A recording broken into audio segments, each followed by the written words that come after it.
Le père baisse son journal, surpris par l'attaque directe. Il devait apprendre sa leçon. Il a manqué de respect, il a mal fait son travail, et il a insulté son professeur. Il faut qu'il comprenne les conséquences de ses actes. Et tu penses vraiment qu'il méritait d'être battu jusqu'à ce qu'il ne puisse plus s'asseoir correctement? C'est ainsi que tu penses lui enseigner la discipline, en lui faisant peur et en le faisant souffrir.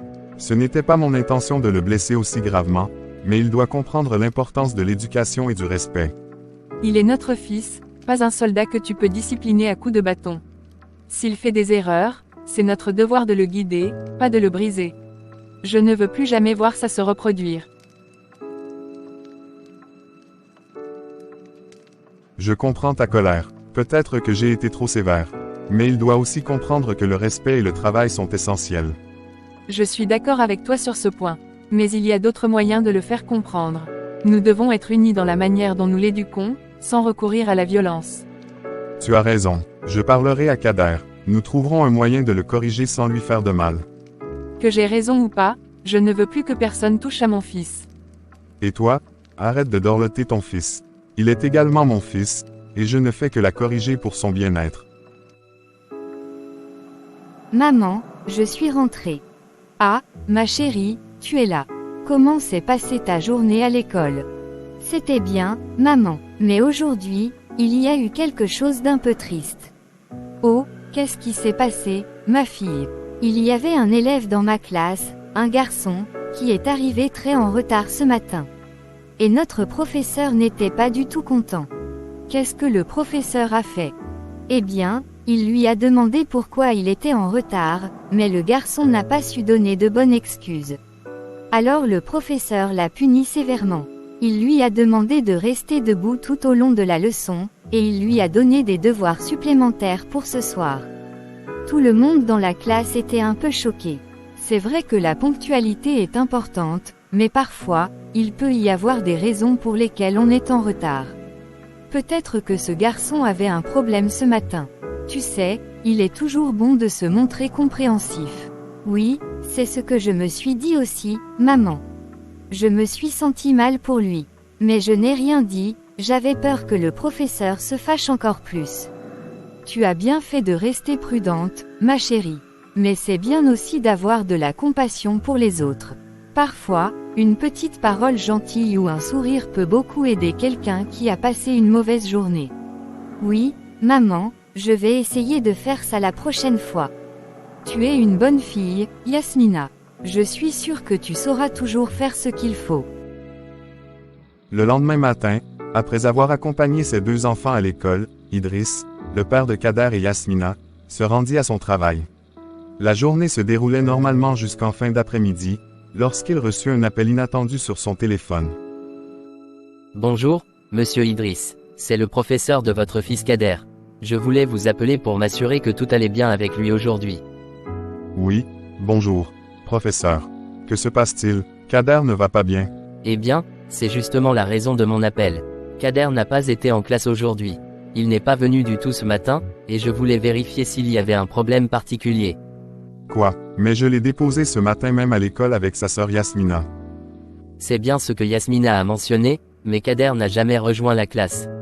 J'ai demandé à plusieurs élèves, mais personne ne l'a vu après l'arrivée à l'école. Je suis un peu inquiet, c'est pour ça que je voulais vous appeler. Mais, comment est-ce possible? Je l'ai vu entrer par la porte de l'école, il était juste derrière sa sœur. C'est aussi ce que Yasmina m'a dit. Mais après cela, il semble qu'il n'est jamais arrivé en classe.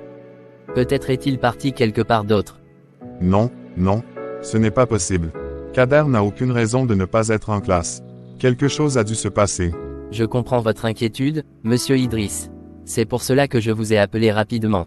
Peut-être pouvez-vous vérifier dans les environs de l'école, ou peut-être contacter d'autres parents pour voir s'ils l'ont aperçu. Je vais me mettre en route immédiatement.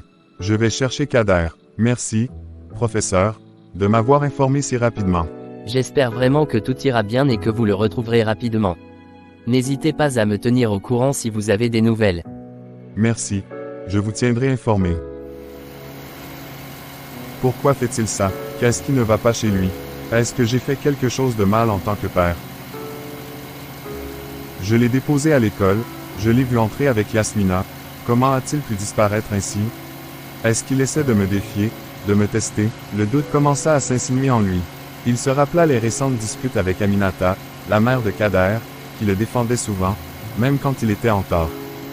C'est comme si cet enfant faisait tout pour me compliquer la vie. Il ne m'écoute jamais, il n'a aucun respect pour moi. Mais pourquoi? Est-ce que Kader fait exprès de me provoquer? Est-ce qu'il m'en veut pour quelque chose? Ou est-ce que je me trompe complètement? Est-ce vraiment mon fils? Pourquoi ai-je l'impression qu'il est si différent, si distant? Non, je ne peux pas penser comme ça. Il est mon fils, et il a besoin de moi. Peu importe ce qui se passe, je dois le retrouver. Après quelques demandes, il reprend le volant. Cet enfant me fatigue trop, je ne sais pas ce que je vais faire de lui. À 17h il sera à l'école, pour récupérer sa sœur. Yasmina, ma chérie, est-ce que tu sais où Kader passe souvent ses récréations ou ses pauses de midi? Papa, il est souvent avec ses amis. Parfois, il joue au football dans la cour, mais d'autres fois, je sais qu'il aime bien aller à la salle de jeu qui n'est pas très loin de l'école. Pourquoi? Kader n'est pas venu en classe aujourd'hui, et je ne sais pas où il est.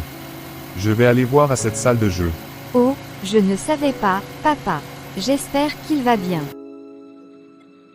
Ils se dirigèrent rapidement vers la salle de jeu mentionnée par Yasmina. En arrivant, Idriss se précipita à l'intérieur, son regard cherchant frénétiquement parmi les quelques enfants qui restaient. Et là, au fond de la salle, il aperçut Kader. Kader. Papa, qu'est-ce que tu fais ici? Qu'est-ce que je fais ici? La vraie question, Kader, c'est qu'est-ce que, toi, tu fais ici? Tu n'es pas allé en classe aujourd'hui. Tu t'es caché ici toute la journée. Tu te rends compte de l'inquiétude que tu m'as causée. Je suis désolée, papa. Je ne voulais pas aller en classe aujourd'hui, alors je suis venue ici. Tu es désolé, Kader. Je t'ai cherché partout. J'étais mort d'inquiétude. Comment as-tu pu faire ça? Et pourquoi? Jouer à des jeux? Est-ce que tu comprends ce que tu m'as fait vivre aujourd'hui? Je ne voulais pas te causer de problème, papa. Kader, ce n'est pas comme ça que tu dois te comporter. Si quelque chose te tracasse, si tu n'aimes pas aller en classe, tu dois me le dire, tu dois en parler à quelqu'un. Fuir les responsabilités ne résout rien. Je comprends. Papa, je suis vraiment désolée. Bien, on va rentrer à la maison, et ce soir, on va en discuter calmement. Mais sache que ce genre de comportement, je ne l'accepterai plus jamais. D'accord. D'accord? Papa. Que tout le monde vienne ici. Une fois tout le monde réuni dans le salon, Idriss prit une profonde inspiration et se lança. J'ai quelque chose d'important à vous dire. Aujourd'hui, Kader n'est pas allé en classe. Il a passé toute la journée à jouer dans une salle de jeu, me laissant totalement dans l'angoisse. Idriss, pourquoi tu me dis ça avec autant de colère? Kader est juste un enfant. Peut-être qu'il ne se sentait pas bien ou qu'il avait besoin de s'amuser un peu. Aminata, ce n'est pas une question de s'amuser un peu. Il a délibérément évité l'école toute la journée et m'a laissé me ronger d'inquiétude. Tu te rends compte de ce qu'il a fait? Idriss, je sais que tu es en colère, mais frapper notre fils ne résoudra rien. Il a fait une erreur, oui, mais il ne mérite pas que tu le corriges de cette manière. Aminata, il ne s'agit pas seulement d'une erreur. Kader doit comprendre qu'il y a des conséquences à ses actes. Si tu continues à le défendre à chaque fois, comment va-t-il apprendre? Peut-être devrions-nous d'abord essayer de comprendre pourquoi Kader a agi ainsi avant de penser à une punition, Idriss. La communication peut parfois résoudre bien des problèmes. Fatou, je comprends ce que tu dis, mais cela fait des mois que ce genre de comportement dure. Et chaque fois, je passe pour le méchant parce que j'essaie de corriger Kader. Cette fois, ça suffit. Je ne peux plus laisser passer. Donc tu veux juste le frapper. C'est ça, ta solution. Parce que c'est comme ça que tu prouves que tu es un père. Idriss, tu sais que frapper un enfant n'est pas la solution. Aminata, il y a une différence entre frapper par colère et corriger pour enseigner. Kader doit comprendre que son comportement est inacceptable. Et cette fois-ci, il n'y aura pas de discussion. Je vais le punir pour qu'il se souvienne que ses actions ont des conséquences. Tu ne l'aimes pas, Idriss. Tu cherches juste des excuses pour le frapper. C'est comme si tu voulais te débarrasser de lui, comme si tu n'avais jamais voulu de lui. Maman, s'il te plaît sauve-moi. Ne dis pas des choses que tu ne penses pas, Aminata. J'aime Kader, et c'est précisément parce que je l'aime que je dois le corriger. Il ne s'agit pas de l'éloigner, mais de le guider pour qu'il devienne un homme responsable. Sans ajouter un mot de plus, Idriss prit Kader par la main et le mena fermement dans sa chambre. Aminata, les yeux pleins de larmes, voulut protester, mais Fatou la retint doucement, lui murmurant que parfois, il fallait laisser le père prendre ses responsabilités. Kader, je ne prends aucun plaisir à faire ça.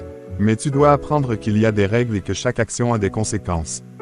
Je ne vais pas te frapper sans raison. Chaque coup que tu recevras aujourd'hui sera pour te rappeler que tu ne dois plus jamais me faire passer par cette angoisse. Après chaque coup, il répétait calmement.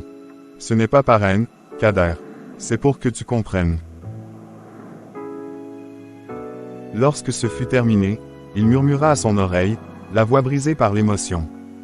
Je t'aime, Kader, mais je ne peux pas te laisser continuer comme ça. Je suis ton père, et mon devoir est de te guider, même si ça fait mal.